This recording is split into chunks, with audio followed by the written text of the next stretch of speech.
अस्सलाम वालेकुम, कैसे हैं आप सब? उम्मीद है सब खैरियत से होंगे। आज मैं आप लोगों के साथ बड़ी मज़ेदार सी शाwarमे की, रैप की, टोटेला रैप आप बना के उसमें भी इसे यूज़ कर सकते हैं। किसी भी तरह से आप यूज़ कर सकते हैं, बट शाwarमे के लिए स्पेशल है ये। रेसिपी शेयर करने लगी हूँ, ज़रूर फॉलो कीजिएगा और इसे बना के मुझे फीडबैक ज़रूर दीजिएगा आपकी कैसी बनी। सबसे पहले इसके लिए हमने वाइट सॉस बनाई है। वाइट सॉस बनाना बहुत सिंपल है, बहुत ईज़ी है। बस इसके लिए आपने किसी भी अच्छी कंपनी की मायोनीज़ यूज़ करनी है। अगर आप मायो जो है किसी लोकल ब्रांड की यूज़ करेंगे तो वो बिल्कुल भी मज़े का फ्लेवर नहीं देगी। सबसे पहले गार्लिक ऐड किया, उसके अंदर मायो ऐड किया, जितनी मायो आपको रिक्वायर्ड है आपने उसके हिसाब से बनानी है। अगर आपको गार्लिक का फ्लेवर ज़्यादा अच्छा लगता है तो आप गार्लिक क्लॉव्स भी थोड़े से ज़्यादा ऐड कर सकते हैं, बट नॉर्मली अगर आप 1 कप मायो ले रहे हैं तो उसके अंदर 4 टू 5 क्लॉव्स इनफ होंगे। इसके साथ ही हमने इसके अंदर 2 टेबलस्पून ऑयल ऐड किया। ऑयल ऐड करने के साथ ही इसमें सॉल्ट, ब्लैक पेपर ऐड करेंगे और फिर इसे अच्छे से ब्लेंड कर लेंगे। आपके पास चॉपर है तो आप उसमें इसे अगर ब्लेंड करेंगे तो भी ठीक हो जाएगा, अगर नहीं है तो हैंड ब्लेंडर यूज़ करें, उसके साथ भी ठीक हो जाएगा। अच्छा, ये मैं आपको बताना भूल गई, इसमें मैंने 1 टेबलस्पून कर्ड भी यूज़ किया था। आपके पास अगर होममेड है तो उसका अच्छे से पानी आपने सारा निकाल देना है, तो फिर आपने यूज़ करना। पानी वाला कर्ड नहीं हमने यूज़ करना, क्योंकि अगर पानी वाला होगा तो फिर बहुत रनी सी बनेगा आपकी सॉस, तो वो अच्छी नहीं लगेगी। यहाँ पे मुझे थोड़ा-सा कम लग रहा था मायो, तो मैंने इसमें थोड़ी-सी और मायो ऐड की थी और मैंने इसे हैंड ब्लेंडर की मदद से ही सारा इसको ब्लेंड कर लिया था। आपके पास जो भी चॉपर है, कुछ भी आप उसके साथ इसे कर सकते हैं ईज़िली। बस इसे ऐसे ही ब्लेंड किया था, ब्लेंड करके फिर मैंने इसे एक बाउल में निकाल लिया था और इसकी शेल्फ़ लाइफ़ भी अच्छी है। आप इसे 1 मंथ के लिए ईज़िली किसी भी एयर टाइट शीशे के जार में रख सकते हैं फ्रिज में। 1 मंथ आपकी कहीं नहीं जाती। आप इज़िली किसी भी चीज़ के साथ इसे यूज़ कर सकते हैं। आपने सैंडविचेज़ बनाने हैं, आप उसमें भी यूज़ कर सकते हैं। उसके अलावा शावरमा, रैप्स किसी भी तरह से आप इसे ईज़िली यूज़ कर सकते हैं और ये बनती भी बहुत मज़े की है। अब साथ ही साथ हम इसकी चिली सॉस भी बना लेते हैं। ये जो चिली सॉस है सेम टू सेम यही चिली सॉस शावरमा में यूज़ होती है। जब हम बाहर से शावरमा लेते हैं, जब हम उन्हें स्पाइसी करने के लिए कहते हैं तो वो इस चिली सॉस की क्वांटिटी को थोड़ा-सा आपके शावरमा में ज़्यादा कर देते हैं। तो इसे भी अगर आप बना के रख लेंगे तो ये 1 मंथ के लिए ईज़िली ये जो सॉस है ये 1 मंथ से ज़्यादा भी निकाल लेती है टाइम। पर आप अपने माइंड में 1 मंथ का टाइम रख के फिर इसे बना के रखिएगा कि इतनी का आप बनाएँ जो आपकी 1 मंथ में यूज़ हो जाए। सो इसके लिए सबसे पहले हमने चिलीज़ लेनी है, ड्राइड चिली लेनी है, चाहे आपको बेल फॉर्म में मिल जाएँ या जो लंबी वाली चिलीज़ होती हैं ड्राई वो मिल जाएँ। दोनों में से जो भी मिल जाए उन्हें अच्छे से क्लीन करके उनमें सिरका और पानी डाल के इसे आपने मैक्सिमम 3 आवर्स के लिए रखना है। मेरे पास ज़्यादा टाइम नहीं था, मैंने इसे हाफ एन आवर के लिए रखा था। अगर आप ज़्यादा टाइम के लिए रखेंगे तो ये ब्लेंड होने में ईज़ी होगा आपके लिए, ईज़िली ब्लेंड ब्लेंड हो जाएँगे। इसके साथ ही साथ दूसरी साइड पे अब मैं चिकन को रेडी करने लगी हूँ। इसको मैरिनेशन पहले कर लेते हैं। इसमें सॉल्ट डाला है मैंने और इसके साथ मैंने इसमें ना तिक्का मसाला डाल दिया था। आपकी चॉइस है, अगर आपको तिक्का मसाला नहीं पसंद या माइल्ड सा फ्लेवर चाहिए तो आप इसमें ब्लैक पेपर भी डाल सकते हैं। बट अगर आप इसमें तिक्का मसाला ऐड करेंगे ना, मैंने इतने चिकन में मैंने इसमें 2 टेबलस्पून के करीब तिक्का मसाला ऐड किया था और उसे अच्छे से मिक्स कर लिया था और इसके साथ मैंने इसमें ब्लैक पेपर भी थोड़ा-सा ऐड किया था। अगर आपको स्पाइसी ज़्यादा नहीं पसंद तो आप स्पाइसेस जो हैं अपने मुताबिक कर सकते हैं।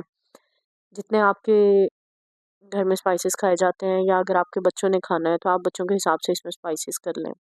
इसके साथ ही मैंने इसमें थोड़ा-सा कर्ड भी ऐड किया था 1 टीस्पून के करीब और इसमें 1 टेबलस्पून मैंने ऑयल ऐड किया था। अच्छा, ऑयल ज़रूर ऐड करना है। अगर आप तो चेस्ट पीस यूज़ कर रहे हैं बोनलेस तो फिर मस्ट है कि आपने ऑयल ऐड करना है। बट अगर आप थाई का पीस यूज़ कर रहे हैं तो फिर चाहे आप ऑयल को स्किप कर दें तो भी ठीक है, क्योंकि जो थाई का पीस होता है वो जूसी होता है और जो चेस्ट पीस होता है वो जूसी नहीं होता। तो उसको जूसी रखने के लिए इसमें थोड़ा-सा ऑयल ऐड किया है। अब जो चिलीज़ को सोक करके रखा हुआ था, उन चिलीज़ को ऐड किया है, उसके साथ ही इसमें मैंने गार्लिक ऐड किया है, गार्लिक ऐड करने के साथ ही इसमें लेमन जूस मैंने ऐड किया है, लिटिल सा लेमन जूस है और इसके ये देखें लेमन स्क्वीज़ कर दिया मैंने और इसके साथ ही इसमें ऑयल ऐड किया है। अब आप ये देखें मैं इसे ब्लेंडर की मदद से ब्लेंड करूँगी। आपके पास जो भी चीज़ है, चॉपर है, जैसे भी आप इसे ब्लेंड करना चाहते हैं, आप इसे ब्लेंड कर सकते हैं ईज़िली, जिस तरह से आपका अच्छे से पेस्ट बन जाए।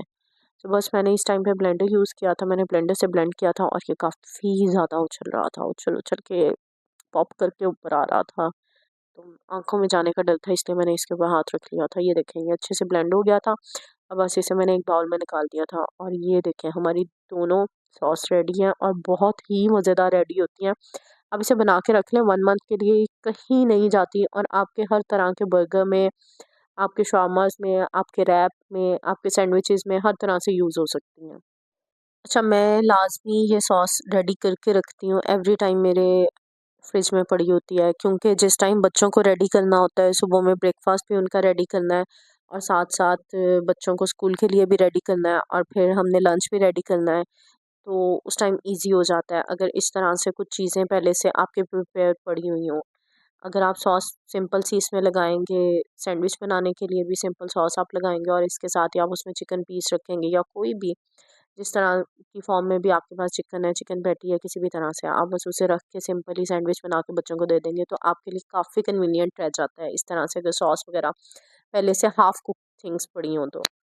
तो बस अब ये दूसरी साइड पे मैंने जो चिकन हमने मैरिनेट करके रखा था, उसे मैंने हाई फ्लेम पे कुक किया। अच्छा, लो फ्लेम पे ना आप कुक ना किया करें, जिस टाइम हम ब्रेस्ट पीस यूज़ करते हैं ना, उसे लो फ्लेम पे ना कुक किया करें, क्योंकि अगर ब्रेस्ट पीस को लो फ्लेम पे कुक करेंगे तो जो जूसी होता है ना उसका, वो सब उसमें से मॉइस्ट जो होती है वो सब ख़त्म हो जाता है। बट अगर यही आप थाई पीस लें तो आप उसे जिस मर्ज़ी तरह से कुक करेंगे तो उसमें कोई जूसीपन जो है उसकी जो उसका मॉइस्चर है ना वो उसके अंदर ही रहता है, वो बिल्कुल भी ख़त्म नहीं होता।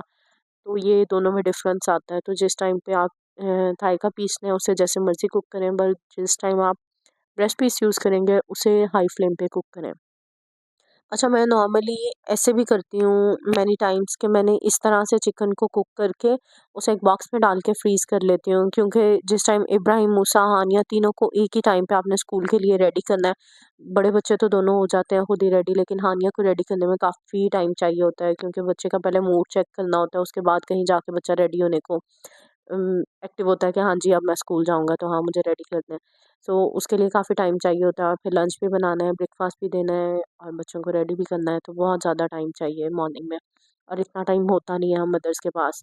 तो इसलिए मैंने ये छोटे-छोटे से काम करके रखे होते हैं। आप भी अगर चिकन को इस तरह से करके रख लेंगे, सॉस बना के रखी होगी, तो आप किसी भी तरह से सैंडविच में दे सकते हैं या आप इसको कोई भी रैप बना के दे सकते हैं या आप शामी की ब्रेड रख लें, उसमें लगा के ईज़िली दे सकते हैं।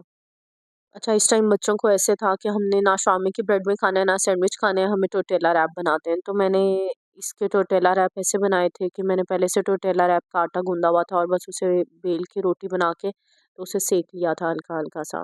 टोर्टिला रैप भी बनाना बहुत ईज़ी है, मैं आप लोगों को उसकी रेसिपी भी दूँगी। आप बस आटा गूँध के रख लें और सुबह मॉर्निंग में बना के और उस टाइम पे बच्चों को लंच में दे दिए। ईज़िली बच्चे खा भी आते हैं और लंच भी फिनिश हुआ होता है, तो वो भी मदर्स को थोड़ा-सा सुकून होता है कि हाँ जी, लंच में कुछ खाया हुआ है।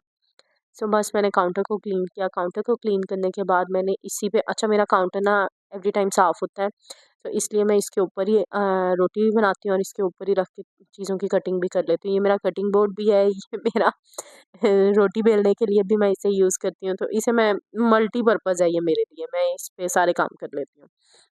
सो इसके साथ ही जैसे ही टोर्टिला रैप बना तो उसके ऊपर मैंने व्हाइट सॉस लगाई, क्योंकि बच्चों ने खाना था तो मैंने इतनी ज़्यादा रेड सॉस नहीं इसमें ऐड की थी और वेजिटेबल्स लगाई, जिस बच्चे ने जिस तरह से वेजिटेबल्स खानी थी उस हिसाब से थोड़ी सी वेजिटेबल्स लगा दी।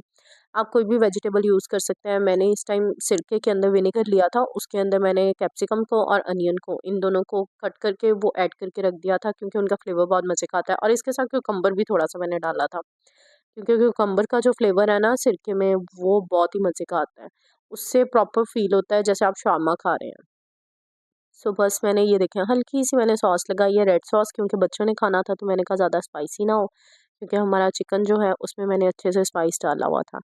सो बस इस तरह से हमने इसे ये देखें ऐसे रैप करना है और ये बच्चों से खुलेगा भी नहीं, मतलब बच्चों को तंग भी नहीं करेगा। अगर आप लंच में भी इसे दे देंगे तो फिर भी ऐसे नहीं है कि बच्चों से वहाँ खाया नहीं जाएगा या खुल जाएगा तो बच्चे मेस करेंगे। कोई मेस भी नहीं होता बच्चों से। आप इसे बटर पेपर में रैप करें या अगर आप नहीं भी रैप करेंगे तो फिर भी इसका मेस नहीं होता। बट अगर shawarma ब्रेड अगर आप उसमें बना के देते हैं तो उसमें ज़रूर मेस होता है। ये देखें कितना मज़े का लग रहा है। बच्चों को वैसे ही देख के इतना मज़े का लगता है कि वो बहुत शौक से खाते हैं और ये देखें बस बच्चे ले भी गए। सारा चला गया, ये बस 1 पीस ही रह गया मेरे पास।